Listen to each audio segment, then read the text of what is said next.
कि देश में 38% गेहूं की फसल की कटाई पूरी हो चुकी है। ऐसे में गेहूं की किस तरह की सप्लाई बन रही है, सरकार की प्रोक्योरमेंट यहां पर अच्छी खासी है, वहां पर लेटेस्ट नंबर्स क्या हैं, साथ ही साथ प्राइवेट ट्रेड किस तरह से खरीदारी कर रहा है और किस तरह से अपनी वो स्टॉक डिक्लेरेशन कर रहे हैं, सरकार से इन लेवल्स पे अब किस तरह की मांग है, इस सब पर बात करने के लिए हमारे साथ हैं वीट प्रमोशन काउंसिल के चेयरमैन अजय गोयल। अजय जी नमस्कार। और क्लियरली वो नंबर्स यहाँ पर थोड़े से बेहतर आते हुए इन सेंस ऑफ अराइवल्स 38% आवक का एज ऑफ नाउ बाजार पे क्या असर है, क्या इम्पैक्ट है? देखिए, सबसे ज्यादा असर तो जो देखने को मिल रहा है वो मध्य प्रदेश में मिल रहा है। इसी हम्म। समय तक पिछले साल 1 मिलियन मुश्किल से प्रिक्योर हुआ था और इस साल जो है वो नंबर 2 मिलियन है। तो एमपी जो है फास्ट ट्रैक पे है। और बाकी जो है पंजाब का नंबर लास्ट आएगा जहां तक प्रिक्योरमेंट है। थोड़ा बहुत हरियाणा में हुआ है प्रिक्योरमेंट, सॉरी, राजस्थान में प्रिक्योरमेंट ठीक चल रहा है, बेटर देन एक्सपेक्टेड। एंड मेरे ख्याल से जो मौसम में जो है पिछले 3-4 दिन में जो है बदलाव आया है, इसके वजह से यूपी और पार्ट्स ऑफ हरियाणा थोड़ा स्लो जाएगा। लेकिन इवन हरियाणा में जो है रिपोर्ट्स एनकरेजिंग है ग्राउंड से। अजय जी, काफी सारी रिपोर्ट्स बताती हैं कि प्राइवेट खरीदारी जो है वीट प्रोक्योरमेंट की वो बेहतरीन है, एमएसपी से ज्यादा के प्राइसेस प्राइवेट ट्रेड दे रहा है फिलहाल। लेकिन प्राइवेट रेट की बाइंग काफी मार्जिनल है आज की तारीख में कंपेयर टू गवर्नमेंट का। जो मैक्सिमम अराइवल्स हो रही हैं वो एमपी में हो रही हैं आज की तारीख में। एंड वहां पे गवर्नमेंट मोस्ट एक्टिव है और ज्यादा माल जो है सरकार को ही तुला जा रहा है। प्राइसेस आप कैसे देखते हैं टू बिगिन विद, क्योंकि हमने बोनसेस आते हुए देखे हैं और जैसे आपने कहा सरकार अपने टारगेट के आसपास बहुत कम कम नहीं इस बार प्रोक्योर करती हुई नजर आएगी। किस किस तरह की प्राइस ऑफरिंग्स आप बनता हुआ देख रहे हैं? आज की तारीख में कोई जो है ज्यादा, थोड़ा सा एक क्वालिटी पे प्रीमियम हो गया है कुछ मार्केट्स में, 1-8% का, क्योंकि रेन डैमेज और वाटर डैमेज जो है खास तौर पे यूपी के पार्ट्स, बिहार के पार्ट्स से रिपोर्ट हुआ है, थोड़ा बहुत हरियाणा से भी ऐसे रिपोर्ट्स आई हैं। तो उन इलाकों में थोड़ा सा जो है प्राइवेट ट्रेड क्वालिटी को प्रीमियम दे रहा है, 1-आधा%। पर एमपी जो है इस साल सरप्राइज ऑफ द पैक रहेगा। हो सकता है वो अपना जो एक 6 मिलियन टन्स का टारगेट है, सरकार उसको इस साल शायद क्रॉस कर दे। हम्म। जिस तरह की खबरें हैं, of course Madhya Pradesh lead कर रहा है जैसे आप हमें लगातार बता रहे हैं, राजस्थान यूपी से कुछ कुछ आवक आनी शुरू हो गई है। कोई नंबर है? बिकॉज जो लास्ट मैंने पढ़ा था वो शायद 3 मिलियन टन का था कि सरकार जितना अभी तक प्रोक्योर कर चुकी है। बिल्कुल, पिछले साल जो है लगभग 1-1.25 मिलियन टन इस समय तक प्रिक्योर हुआ था और आज की तारीख में वो नंबर 3 मिलियन टन है, जो मेनली एमपी की वजह से है और थोड़ा बहुत राजस्थान और बाकी पेरिफेरल स्टेट्स थोड़ा बहुत कंट्रीब्यूट कर रही हैं। आज की स्थिति तो यही है। हम्म। प्राइवेट ट्रेड आपने बोला एज ऑफ नाउ थोड़ी सी मार्जिनलाइज्ड है, लेकिन किस तरह के प्राइसेस बनता हुआ नजर आ रहा है? और जैसे आपने पहले भी कहा था अजय जी कि मौसम का कोई बहुत बड़ा फर्क गेहूं पर हमने आता हुआ नहीं देखा, लेकिन पिछले हफ्ते भी जिस तरह के हेल स्टॉर्म्स थे और जिस तरह से कुछ गर्मी कुछ एरियाज में पड़ी है, क्या कटी हुई फसल पे इम्पैक्ट है? देखिए, थोड़ी बहुत जो है लॉजिंग की रिपोर्ट्स हैं इधर उधर, और थोड़ा बहुत जो है lustre loss, water damage, definitely UP Bihar में वो रिपोर्ट्स आ रही हैं। कई मंडियों में उस तरह का माल भी आना शुरू हो गया है। पर मेरे ख्याल से वो ओवरऑल 2-3%, 4% ऑफ दैट स्टेट होगा। ज्यादा वरी नहीं है कि as far as total quantum है उसमें कोई खास गिरावट की उम्मीद नहीं है। हम्म।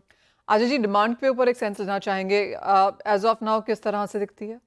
तो ये जो गर्मी के महीने हैं इधर जो है सबका लिक्विड इंटेक बढ़ जाता है और सबको जो है fresh fruit juice, water, cold drink, नींबू पानी ये चलता है। नॉर्मली इस सीजन में छुट्टियां रहती है।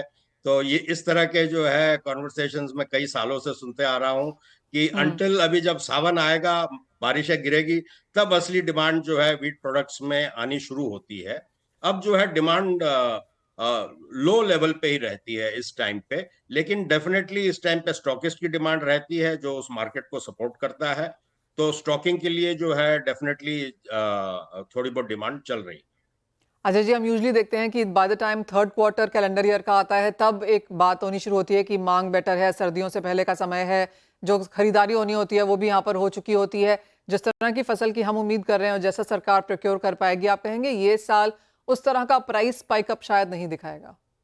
ये साल जो है काफी, क्योंकि ऐसी ये भी उम्मीद है कि सरकार के हाथ में काफी सब्सटेंशियल स्टॉक रहेगा और गवर्नमेंट जो है मार्केट को जो है अच्छी तरह से इंटरवीन कर पाएगा तो ज्यादा जो है कोई इनसिक्योरिटी नहीं होनी चाहिए इस साल में, क्योंकि फसल भी अच्छी है, सरकार के हाथ में भी अच्छा माल आ जाएगा एंड मोर और लेस बैलेंस्ड सिचुएशन रहेगी। अब आने 2 क्वार्टर के बाद जो है ऐसा कोई आज की तारीख में नहीं लगता है, अनलेस उस समय जो है आईएमडी कह दे कि अगले साल के मॉनसून में फिर जो है कोई फिर बदल है। ऑफ कोर्स वो 30 अप्रैल को उनकी पहली रिपोर्ट आएगी। एज ऑफ नाउ स्कैमेट की रिपोर्ट तो कह रही है 103 पर यहाँ पर नॉर्मल मॉनसून है। इन द लाइट ऑफ जो भी आपने हमें बताया है, अब आपको प्राइस रेंज कैसी लगती है? अब प्राइस जो आज की तारीख में मार्केट्स चल रहे हैं वो 1% अप डाउन का ही मार्केट है आने वाले 4-6 हफ्ते। कोई जो है सडन एक्शन नहीं होने वाला है ट्रेडर्स की तरफ से या कंज्यूमर्स की तरफ से कि इनसिक्योरिटी बढ़ जाएगी और वो एकदम बहुत ज्यादा खरीदने लगेंगे। हर आदमी को वैल्यू परचेज करनी है, क्योंकि आप देखोगे तो एमपी राजस्थान में बोनस की वजह से प्राइसेस भी हाई है और जो स्टॉकिस्ट है वो वैल्यू परचेज ढूंढता है, वो शायद उसको यूपी में मिलेगी जब वहां पे अच्छी आवकें शुरू होगी। लेकिन यूपी में भी जो है सरकार थोड़ा अपना बल दिखा रही है और जो है फ्री मूवमेंट का जो एक ये है वो उसमें जो है कुछ बाधा आ सकती है, तो हो हम्म। सकता है स्टॉकिस्ट यूपी में ज्यादा कंसंट्रेट करे इस साल। अजय जी, आप कहेंगे सरकार की सारी नीतियां जो गेहूं में थी, चाहे वो सप्लाईज को लेके थी, इन्फ्लेशन को लेके थी, वो सब काम करी हैं? देखिए भाव तो जो है पिछले साल 30-35% ऊपर गए थे बेस प्राइस से। तो अब आप ही समझ लीजिए उसको आप सफलता मानेंगे या नहीं, वो एक मतलब जो है हर एक का आंकलन है। ठीक है, अवेलेबिलिटी थी लेकिन एट क्वाइट हाई प्राइस। आपको लगता है वो इस बार हम आता हुआ देखेंगे इस साल में कि वी आर पास दैट? ना, आई थिंक वो जो एक इनसिक्योरिटी थी वो एक बार तो खत्म हो चुकी है। पिछले 2 साल की जो इनसिक्योरिटी थी वो इस साल इतनी नजर नहीं आ रही। हर फेयर लो पॉइंट।